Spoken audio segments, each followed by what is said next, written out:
Walaupun kamu tidak punya minat terhadap HI, tapi kamu tuh pengen banget atau cita-cita kamu tuh besar banget bekerja di HI, itu adalah salah satu dorongan buat kamu.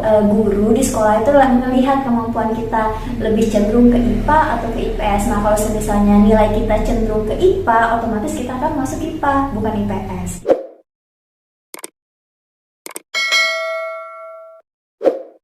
Aku lebih jago ke matematika, tapi aku lemah di IPA dan IPS. Gimana ya? Kalau pelajaran matematika itu umum, di IPA juga ada, di IPS juga ada. Malah di IPS ya, aku dengar-dengar dari teman aku yang udah ambil IPS, itu hitungannya juga banyak loh. Iya. Ngitung apa namanya? Hitung kayak di akuntansi itu, aku pernah lihat tugas temanku itu banyak banget, kayak satu double folio gitu hitungnya. Di IPA juga ada matematikanya. Jadi sama-sama ada matematikanya. Jadi kamu gak bisa menghindar dari matematika. Pasti ada, selalu ada, di kuliah pun nanti juga ada. Itu kan pilih jurusan.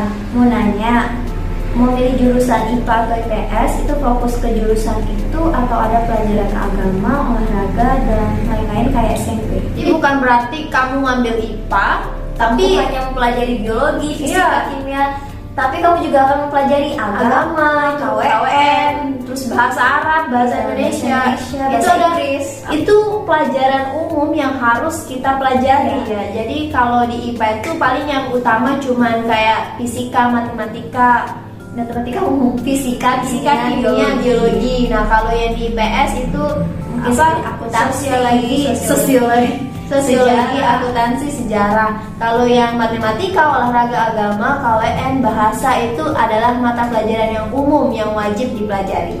Di sejarah juga ada di IPA, tapi mungkin waktu di kelas 1. Iya, kelas 1 sebelum penjurusan. Ya. Jadi jangan sampai kamu setelah nonton video ini bingung lagi ya. Nah, kalau kamu masih ada pertanyaan yang kira-kira masih menghantui kamu bisa sambil komentar di kolom komentar. Pelajaran bahasa Inggris itu ada nggak ya di setiap jurusan? Kalau ada, lebih sering muncul di jurusan mana, IPA atau IPS? Soalnya aku ada minat di bahasa Inggris.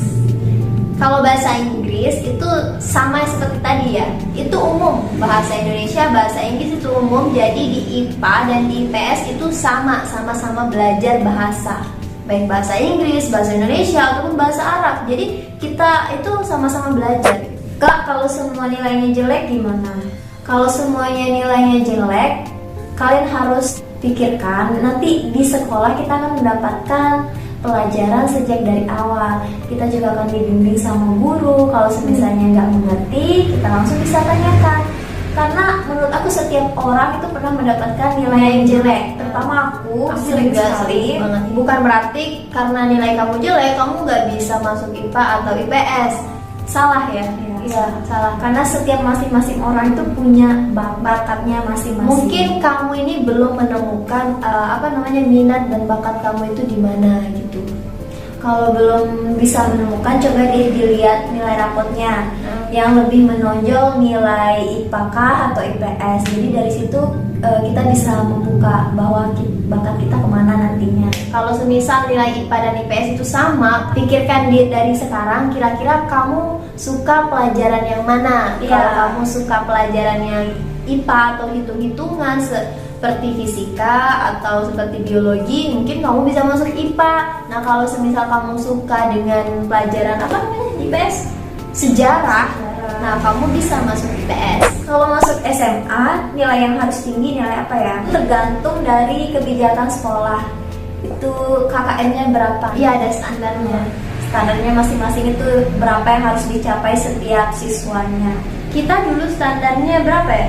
7,5. Pokoknya 7 lah. Ya, jadi mau nggak mau siswanya tuh harus nilainya tuh lebih di atas 7. Ya. Ada juga yang masuk melalui SMA itu lewat jalur tes. Jadi kalian harus dites dulu. Nanti kalau nilai kalian mencukupi dari standar yang sekolah inginkan, kalian bisa masuk SMA. Nilai IPA IPS ku bagus semua, alhamdulillah. Rata-ratanya 9. Keren nih 9. Jadi bingung mau pilih yang mana, IPA IPS, karena nilai semuanya rata-rata 9. Waduh, pinter nih, calon juara umum nih di SMA. Ya, kalau menurut aku sih ambil sesuai dengan keinginan kamu atau sukanya kamu tuh di pelajaran yang mana ya. Lebih simpelnya tuh kamu suka biologi, ya udah kamu ambil IPA gitu. Jangan sampai nanti setelah penjurusan kamu tuh kayak kasih beban ke diri kamu sendiri gitu. Jangan sampai kamu menyesal di pertengahan jalan, ya akhirnya berhenti ataupun akhirnya pindah jurusan. Kak, masuk IPA ke IPS apakah di SMA nanti ada tes? Apa ditentukan dari nilai rapor semester 1 sampai 5? Kita dulu dilihat dari nilai rapor ya. Kita dulu dilihat dari nilai rapor, terus ujian nasional. Oh iya, ujian nasional. Tahun yang lalu ada standar ujian nasional, jadi kita dilihat dari itu. Kalau tahun ini tuh kita kurang tahu ya. Kalau nggak salah kita juga pernah tes TPA loh. Iya, ada di sekolah kita. Itu aku nggak tahu ya, masing-masing sekolah itu beda-beda. Tapi seingatku dulu, itu di sekolah kita itu ada namanya tes TPA. Nanti kita ikut ujian tes tersebut. Nanti di situ bakalan dilihat kira-kira IQ ya. Tes IQ. Ya, tes IQ kita itu dapatnya seberapa dan kira-kira bisa masuk IPA atau IPS. Nanti dilihat dari tes IQ tersebut. Ya gitu.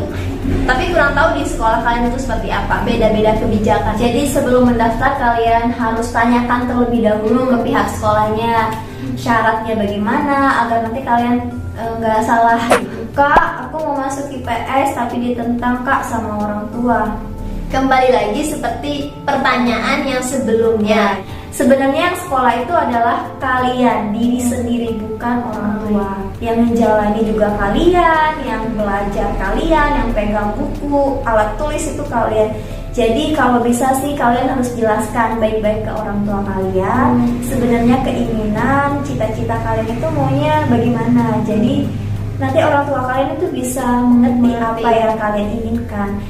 Perkataan orang tua itu ada baiknya, selalu benar. Nah, ada kalanya kita juga tidak terlalu mengikuti. Semisalnya nih yang IPS tadi, kalau semisalnya kamu emang bener-bener pengen masuk IPS, kamu bisa jelaskan seperti yang dikatakan Dana tadi. Kamu bisa jelasin secara hati-hati, secara perlahan, secara baik-baik. Nah, kamu maunya di jurusan yang mana? Jangan sampai kamu masuk IPA sesuai kehendak orang tua kamu, tiba-tiba nanti di akhir pas udah masuk universitas, kamu tuh udah menyesal dengan pilihan kamu selama itu.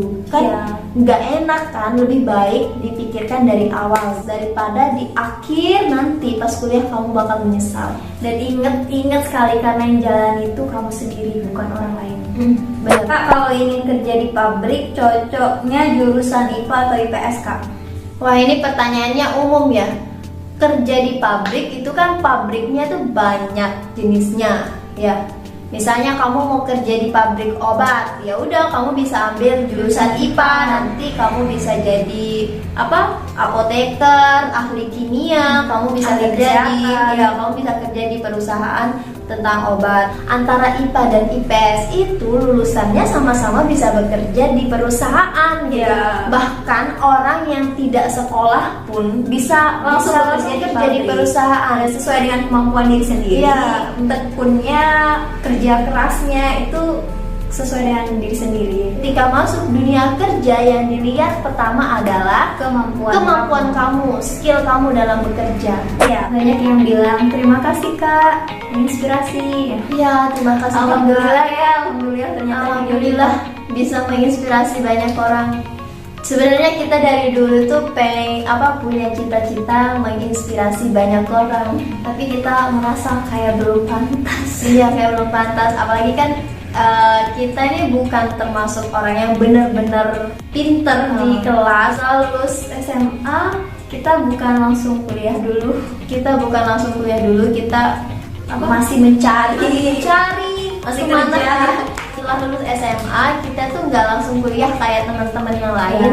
Kita tuh langsung kerja ya. Kerja cari jual baju, jual online. Terus kita juga jadi asisten dokter. Terus banyak banget, bahkan aku juga jadi asisten MUA sampai saat ini. Itu setelah lulus SMA. Nah, jadi ketika teman-temannya udah kuliah ya, udah kuliah kita Jadi masih ya beginilah. Jadi kita belum bisa dianggap menginspirasi banyak orang. Karena kita masih belum lulus kuliah. Kita 2 tahun nganggur. Setelah tahun 2014 itu kita baru memutuskan kuliah. Setelah teman-teman kita udah semester berapa? Semester 6, kita baru semester 1. Nah, karena banyak pengalaman yang kita dapat dari luar, dari kampus dan dari manapun itu, akhirnya kita buat video seperti ini.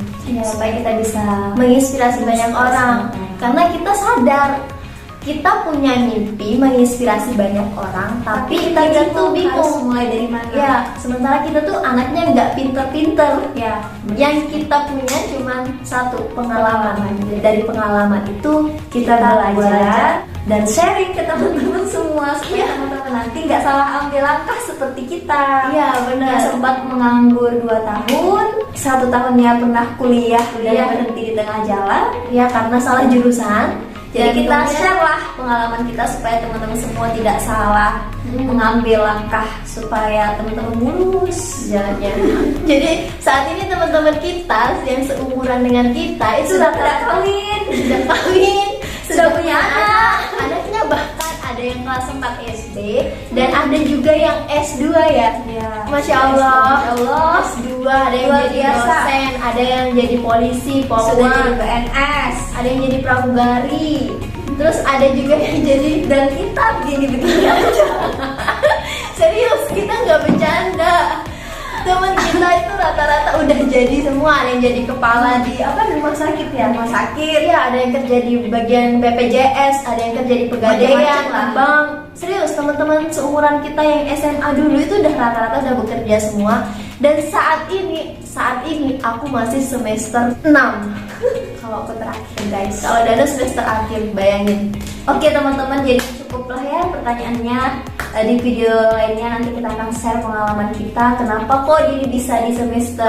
Kenapa aku masih semester 6 sampai semester akhir? Kita akan cerita ke kalian semua. Jadi ditunggu video selanjutnya. Jangan sampai kalian salah mengambil langkah seperti kita. Karena banyak pengalaman dari hidup ini yang akan kita ceritakan, kita bagikan ke teman-teman semua. Jadi aku nih kayaknya excited banget buat menceritakan pengalaman kisah hidup karena banyak sekali pahitnya. Banyak pahitnya, banyak nangisnya, pokoknya banyak banget. Kalau kamu penasaran, jangan lupa di like, komen, dan subscribe. Bye. Bye, sampai ketemu di video selanjutnya.